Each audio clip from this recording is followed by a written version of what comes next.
ఇప్పుడు కేవలం 7999K up to 10 kgs వరకు బరువు తగ్గి అధిక బరువు నుంచి వచ్చే ప్రధాన సమస్యలను దూరం చేసుకోండి. హరీష్ శంకర్ పూరి జగన్నాథ్ శిష్యుడే అయినా గురువుతో పోటీ పడక తప్పడం లేదు. పూరి తీసిన double smart release date August 15నే మిస్టర్ బచ్చన్ ను ఎందుకు విడుదల చేయాల్సి వచ్చిందో వివరణిచ్చాడు హరీష్. పూరి ఓ లెజెండరీ డైరెక్టర్ అని, ఆయనతో పోటీ ఏమిటి అంటున్నా నువ్వా నేనా అన్నట్టుగా ఎలా ప్రమోషన్ చేస్తున్నారో మీరే చూడండి.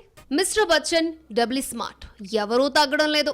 2 నెలల క్రితమే డబుల్ స్మార్ట్ ఆగస్టు 15 డేట్ ను లాక్ చేసుకున్న మిస్టర్ బచ్చన్ రైట్స్ ని కొనుక్కున్న మైత్రి మూవీ మేకర్స్ ఒత్తిడి మేరకు ఓటీటీతో కుదుర్చుకున్న ఒప్పందం ప్రకారం ఆగస్టు 15నే రావాల్సొస్తోందని హరీష్ చెప్పాడు. తమకు పోటీగా రావడంతో డబుల్ స్మార్ట్ నిర్మాత చార్మి తన సోషల్ మీడియాలో హరీష్ ను అన్ఫాలో చేసింది. ఇద్దరు ఆగస్టు 15నే రావడం ఖాయమైపోయింది. దీంతో ఎవరికి వాళ్ళు పోటీ పడి మరీ ప్రోమోలు, పాటలు, టీజర్లు రిలీజ్ చేస్తున్నారు. రవితేజ డబ్బింగ్ వీడియోకు పోటీగా రామ్ డబ్బింగ్ వీడియో రిలీజ్ చేశారు. డబుల్ స్మార్ట్ నుంచి ఇప్పటికే 3 పాటలు బయటకొస్తే మిస్టర్ బచ్చన్ నుంచి 2 పాటలే రావడంతో ఆగస్టు 2న 3వ పాటను తీసుకొస్తోంది బచ్చన్ టీం. ఇలా కాంపిటీషన్ హెవీగా ఉండడంతో ఫుటేజ్ ను వరుస పెట్టి బయటకు తెచ్చేస్తున్నారు. డబుల్ స్మార్ట్ నుంచి టీజర్ వచ్చి చాలా కాలమైంది. మిస్టర్ బచ్చన్ ఈ మధ్యనే టీజర్ తో వస్తే 4న ఏకంగా ట్రైలర్ రిలీజ్ చేస్తున్నట్టుగా పూరి ప్రకటించాడు. ఈ జోరు చూస్తుంటే మున్ముందు ప్రెస్ మీట్లు, ప్రీ రిలీజ్ ఈవెంట్స్ అంటూ డబుల్ ప్రమోషన్ తో రామ్, రవితేజ రానున్నారు.